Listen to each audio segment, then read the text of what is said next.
बोलिए बाल कृष्ण भगवान की।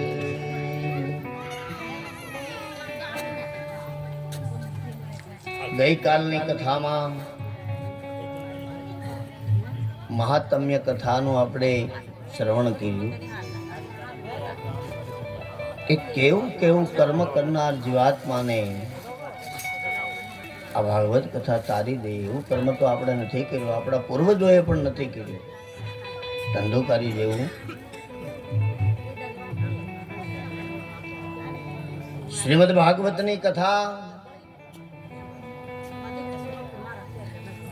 બીજા દિવસમાં પ્રથમ સ્કંદ નૈમિષારણ્ય ક્ષેત્રની અંદર 88,000 ઋષિ મુનિઓનો સમાજ બેઠો. સુત નામના પુરાણી આગળની કથા કહેવા લાગ્યા કે હે બ્રહ્મ દેવતાઓ,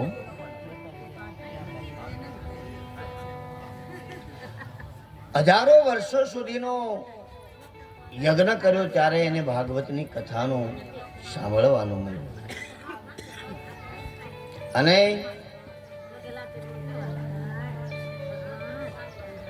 ઋષિમુનિઓના જે પ્રશ્ન છે કે પુરુષનું એકાંત શ્રેષ્ઠ શું, સુત નામના પુરાણીને કીધું. પ્રકૃતિને જે જીવાત્મા વંશ થઈ ગયેલો છે તો એ જીવાત્માને જેને ઉત્પત્તિ સ્થિતિને લય કરનાર એવા પરમપિતા પરમાત્મા પાસે નરમાંથી નારાયણ બનવા માટે શું કરવું જોઈએ, આવું ઋષિ મુનિએ પૂછ્યું. બીજો પ્રશ્ન છે એનો, ભગવાન અવતારો શા માટે લીધા છે? ઈશ્વરને ઇધર ગીતાજીની અંદર આપણે બધા જાણીએ છીએ, પરમાત્મા જન્મતા નથી, પરમાત્મા મરતા નથી, પરમાત્માને વાયુ સૂકવી શકતો નથી, પરમાત્માને અગ્નિ બાળી શકતો નથી. પણ યદા યદા હિ ધર્મસ્ય ગ્લાનિર્ભવતુ ભારતમ. આમાં બીજા એક દેશની વાત નથી કરી, આપણા ભગવાન શ્રી કૃષ્ણ. ભારત છે એક માતાની ગોદ છે. યદા યદા હિ ધર્મસ્ય ગ્લાનિર્ભવતુ ભારતમ અબુદ્ધ્યાનામ ધર્મસ્યમ તદાત્મનમ સુજામ્યહમ. કૃષ્ણ કહે મારે જન્મ લેવાની જરૂર નથી, પણ જ્યારે ભારત ભૂમિની અંદર ધર્મને હાનિ થાય કોને માટે જન્મ લે? પરિત્રાણાયામ સાધુનામ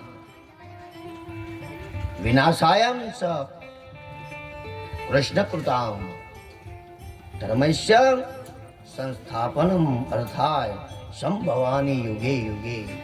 જે યુગની અંદર પાપ વધી જાય એટલે મારે સાધુ બ્રાહ્મણો ગાયો આની ધર્મની રક્ષણ કરવા માટે ભગવાન કે જન્મ લેવો પડે છે. ભગવાનના કર્મ એને પૂછાશે. શ્રી કૃષ્ણ ભગવાનનું ચરિત્ર સહેલો પ્રશ્ન જે ઋષિ મુનિઓનો છે. શ્રી કૃષ્ણ ભગવાન પૃથ્વીનો ત્યાગ કરીને ગોલોક વયા ગયા, તો પછી આ ધર્મ છે